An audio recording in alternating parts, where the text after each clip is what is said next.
All right, last time we addressed the notion of perturbation pressure gradient forces that arise from the interaction of an updraft with a vertically sheared environment associated with horizontal vorticity. We talked about the case of the straight hodograph where we get flanking new updrafts that, again, flank an initial updraft that is responsible for tilting horizontal vorticity into the vertical. That now vertical vorticity is going to be associated with perturbation pressure deficits in the mid-levels, associated with a now rotating updraft about a vertical axis.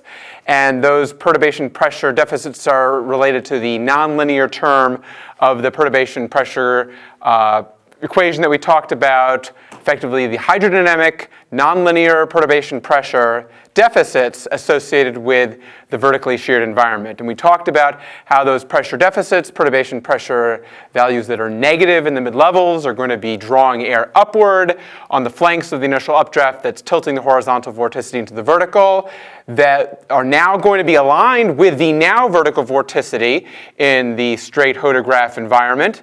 If we were to have streamwise vorticity, that horizontal vorticity would immediately get drawn up into the vertical through transport processes, and the process of tilting need not take place in order to get the co-location immediately of updrafts with vertical vorticity. That vertical vorticity will already be there with the ingestion of streamwise vorticity into the updraft. That's contrasted against crosswise vorticity, where the horizontal vorticity is orthogonal to the low-level inflow.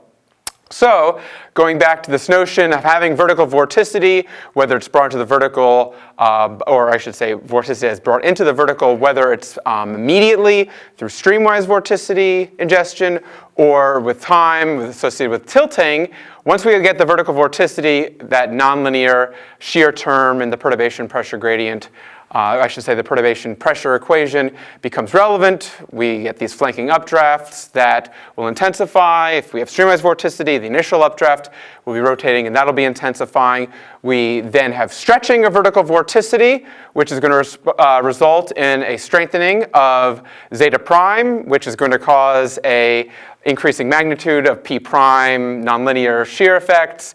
We get this feedback process get going as the updraft strengthens, stretching increases. And we talked about the fluid extension's role in terms of the high perturbation pressure, positive perturbation pressure associated with stretching down low that is drawing air upwards, responsible for air being drawn upwards that is potentially buoyant emanating from the boundary layer. And all of this was with respect to that nonlinear term of the perturbation pressure equation that we talked about last time. But we did not address specifically why one of these flanking storms could be deviating from the mean flow or deviating from the motion of that initial updraft. That is going to be related to the linear terms, which we'll be talking about in this class. And there will be some relationship to the notion of streamwise vorticity as well in terms of a curved hodograph, which is both going to be associated with zeta prime increasing initially for the case of, again, streamwise vorticity being ingested into the updraft immediately. And that same curved hodograph is also going to be associated with some enhancement via the linear effects in the perturbation pressure equation. So we're going to get started now with the linear terms of the perturbation pressure equation, and we'll be focusing specifically on the following. Del squared P prime L is going to be equal to a bunch of terms minus rho naught times 2 partial U bar partial z, partial w prime, partial x, plus 2 partial v bar, partial z, partial w prime, partial y, plus a bunch of other terms. And again, you'll be deriving this in examination number 2. And then we can say that this is going to be equal to a bunch of terms, minus 2 rho naught, just expressing this right-hand side over here as a dot product partial v vector bar partial z dotted with del w prime plus all of the other terms to the right. And so the idea that del squared, again, effectively looks like a negative sign when we're dealing with wave functions. P prime L can be considered as proportional to partial v vector bar partial z dot del w prime, which can be considered as partial u in terms of components, bar partial z, partial w prime partial x, plus partial v bar partial z, partial w prime partial y.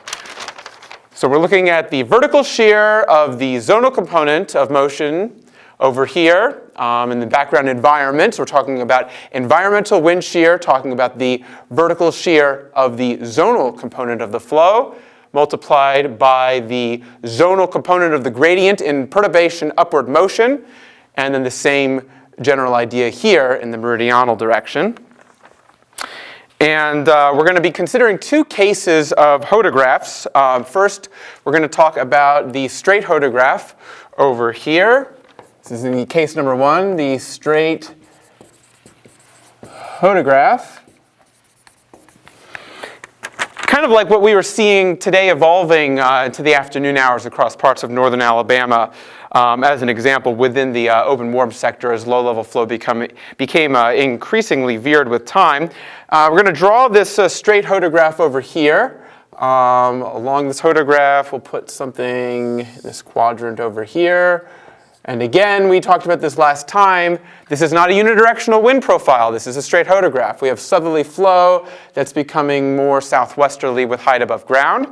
In this particular case, corresponding to the deep shear vector, the corresponding horizontal vorticity at each and every point along the straight hodograph is going to be meridionally oriented. And to the left of the hodograph over here, so this is going to be the corresponding vorticity vectors in the horizontal direction, and each of those being orthogonal to our hodograph. All right, so now let's talk about the analysis of the linear perturbation pressure terms associated with this straight hodograph. Let's start out going down shear or down the hodograph. Remember, when you say down shear, every single little increment from bottom to top, differences in the velocity corresponding to this profile, effectively sketch out the hodograph. We talked about that last time. V top minus V bottom, those vector differences are all individual incremental chords along this hodograph, such that in this particular case, partial U bar, partial Z, for every displacement along this hodograph is always going to be greater than 0 as we go down the hodograph. So in this particular case, again, the mean zonal component of motion is always going to be increasing with height above ground. And if you consider individual component triangles for each of the points in the hodograph, there's no change in the meridional motion going along the hodograph or going up. So partial V bar, partial Z is equal to 0 in this particular case of the straight hodograph. All right.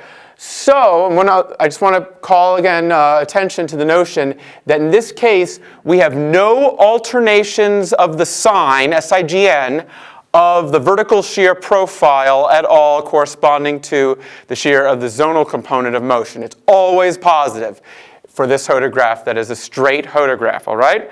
So there's no curvature that could be resulting in alternating signs. U bar is continuously increasing with height above the ground. All right, so let's go through the analysis of a storm, for instance, that is going to be acting on the horizontal vorticity associated with this vertically sheared environment. Let's consider coordinate system over here. X to the right, Z up, and we'll draw Y as angled into the board over here. And we'll have our initial updraft develop over here, and we know that we have background horizontal vorticity that is extending in the meridional direction. But for this analysis over here, where we're dealing with the non-alternating or consistent sign of the vertical shear profile, we're going to consider the analysis along that deep shear vector, in this case along the x-axis in this particular case. And so we know that we'll have flanking updrafts develop along the meridional direction, along the y-axis over here. So I'll draw flanking new updrafts to the left and to the right of the initial updraft relative to the deep shear vector. So this will be along a meridionally oriented horizontal vortex tube where we get these flanking updrafts develop. And we're going to perform the analysis now of these terms along the deep shear vector. We have non-alternating signs of our vertical shear. And so that will be along the x-axis. And let's start out to the left of each of these, or I should say to the west of each of these updrafts over here.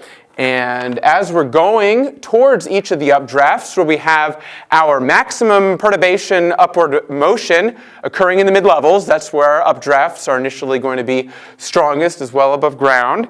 We'll be having, in this case, going in toward the updrafts from left to right, we will have in the mid-levels, partial W prime partial X is going to be positive. As you're walking from left to right towards the updrafts, W prime is strengthening, it's increasing. And then when we go to the right of the updrafts, once we're leaving, going farther away from these perturbation upward motions, partial W prime, partial X will be negative as we experience decreasing perturbation upward motion associated with the updrafts. And again, this is all going on in the mid-levels, and we're going along the x-axis here. So this is going to apply to that flanking updraft, initial updraft, this flanking updraft, all of them as we're performing this analysis from left to right. And in all cases, partial U bar, partial Z is going to be positive. So partial U bar, partial Z is positive, and partial U bar, partial Z is going to be positive. And I'm going to make it clear over here. We'll just pretend this is the ground. So we're dealing with mid-levels, and we're cutting across each of these updrafts over here. And so in this case, in the mid-levels, going across each of the updrafts. So if you want to think about like some axis over here along the x-axis, this is going across that flanking updraft, going across this initial updraft, going across this flanking updraft, all above ground.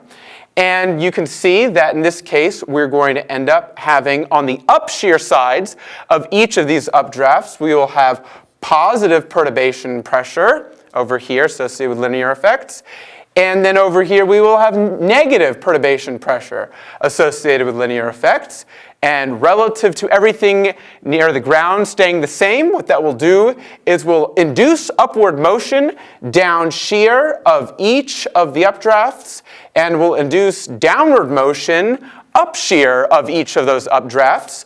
And so for each updraft, there will be new upward motion immediately down shear of each of these updrafts, which is going to result in new cell development down in the down shear direction relative to each of those updrafts. And we get down shear propagation down the shear vector in which we have no alternations in the sign of the vertical shear profile.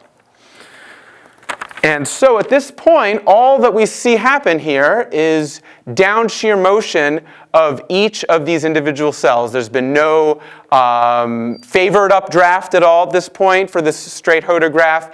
Everything is just moving along down shear. We've not distinguished between anything that is any particular flanking updraft that is dominant at all. Everything is just advancing down shear associated with a straight hodograph.